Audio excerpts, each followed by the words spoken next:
Performing a gratitude practice twice or 3 times or even just once a week can lead to a pervasive, a long-lasting impact on subjective well-being. The key thing is it has to be the right gratitude practice, and we're going to talk about what the right gratitude practice looks like. For those of you that are coming to this conversation thinking, gratitude practice, oh, that's kind of wishy-washy or woo, it's going to involve, putting your hand on your heart and feeling into all the amazing things that you happen to have, even when things are really terrible. That's not where we're going at all. The neurochemical, the anti-inflammatory, and the neural circuit mechanisms that gratitude can invoke are equally on par with some of the effects of pharmacology, of things like high-intensity interval training and exercise, and other things that we think of as kind of more potent forms of self-intervention. The data actually point to the fact that a gratitude practice is a very, very potent way in which you can steer your mental and physical health in positive directions, and that those effects are very long-lasting.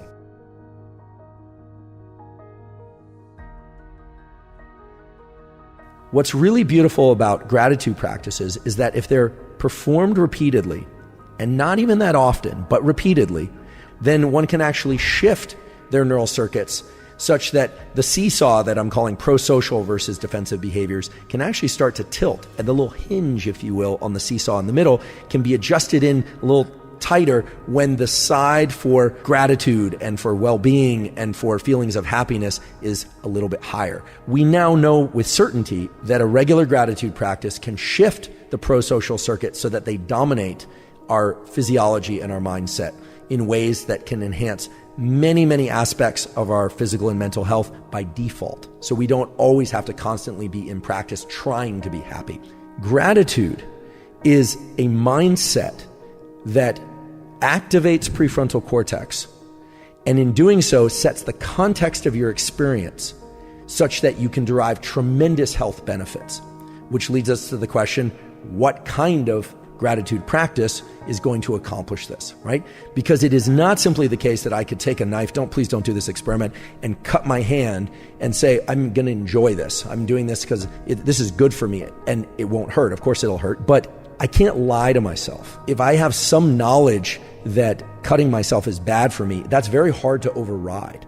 And so the medial prefrontal cortex has a tremendous capacity to set context, and it does that beautifully with respect to gratitude. But that requires a very specific set of practices. We can't simply lie to ourselves or quote unquote fake it until we make it. Neural circuitry is very powerful and very plastic. It can be modified. And it's very context dependent, but it's not stupid.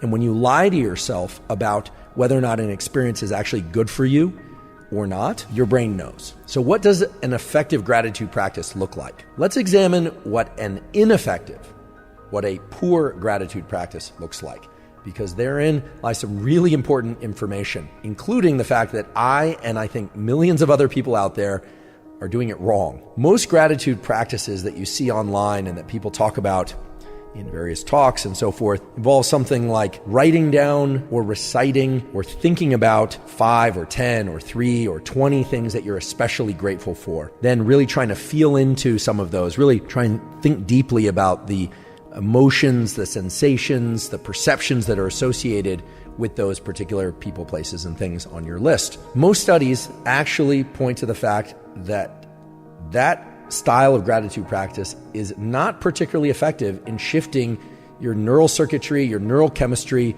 or your somatic circuitry, the circuits in your body, because you literally have organs and neural circuits that are connected. That form of just expressing thanks, expressing gratitude, is not the most effective way to shift these pro-social circuits in positive ways for one's physiology and anatomy and psychology. Turns out that the most potent form of gratitude practice is not a gratitude practice where you give gratitude or express gratitude, but rather where you receive gratitude, where you receive thanks. And this, to me, was very surprising. There are a number of studies about this now. One in particular that I think is interesting. What they did is they had coworkers write a letter of gratitude, of thanks to another coworker, unbeknownst to the other coworker. And then they sat down together and then they imaged brain activity as this letter was being read and as the letter was being received. And it showed very robust effects on these prefrontal networks that pointed to the fact that receiving gratitude is actually much more potent in terms of the positive shifts that it can create than giving gratitude.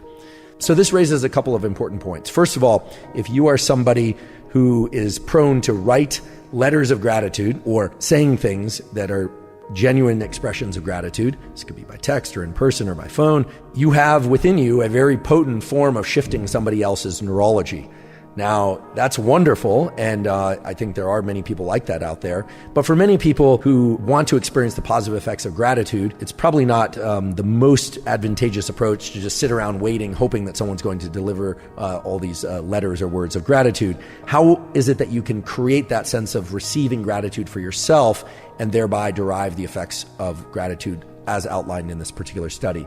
And there we go back to the important work of the great Antonio Damasio, who explored these neural correlates of gratitude. What they did was interesting. Rather than have people express gratitude, they had the subjects go into the scanner, so their brains are being imaged, and they watched narratives, stories about other people experiencing positive things in their life. And in this case, these were powerful stories. These were stories about survivors of genocide. So that's what they're watching. The subjects were subjects that were not survivors of genocide. So they were watching these videotapes of people that had survived genocide and had people help them along the way as part of their story of survival. What's really important about this study, and is really important for all of us to know, is that these stories of other people receiving things that were powerful for them in their life trajectory is embedded in story. The neural circuits associated with prosocial behaviors and with gratitude become robustly active when they start to feel some affiliation with the person telling the story. So let's just take a moment and start to think about how we are going to build out the ultimate gratitude practice, meaning the most effective gratitude practice. It's very clear that receiving gratitude is powerful, but it's also very clear that waiting around to receive that gratitude is an impractical approach.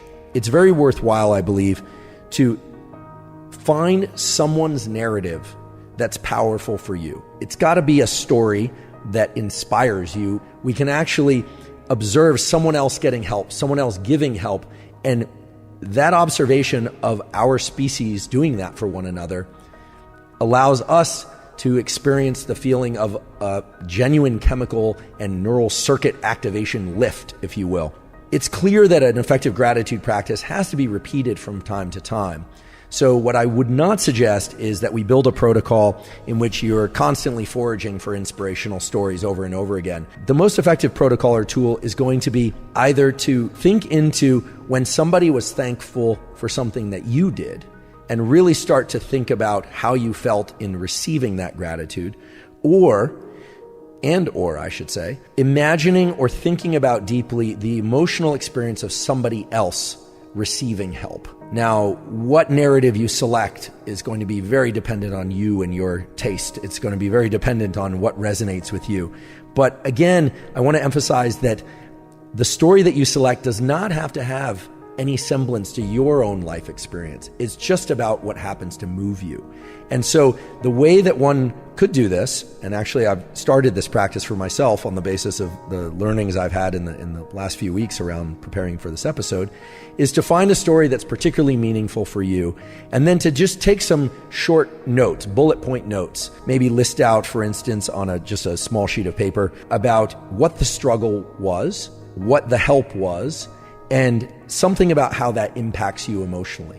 Okay, this is something just for you. You don't have to share it with anybody. That kind of shorthand list of bullet point notes serves as your shorthand for getting into this mode that we're calling gratitude, and actually closely mimics a lot of what was done in these various studies. Now, this could be done literally for 1 minute or 2 minutes or 3 minutes. This is not an extensively long practice. And that's another beauty of gratitude practices, is that they have these outsized positive effects on so many aspects of our physiology, but these are very short practices. They're the kind of thing that you can do walking to your car. They're the kind of thing you can just sit down for a minute and set a timer and do, because they are really about changing your state of mind and body. Thus far, we've mainly talked about the effects of gratitude on neural circuit activation and changes, but we haven't talked a lot yet about the changes changes in health metrics, in things like inflammation or reductions in inflammation and immunity and things of that sort. A really interesting recent study exploring neural mechanisms of the health benefits of gratitude in women, a randomized controlled trial. The first author is Hazlitt.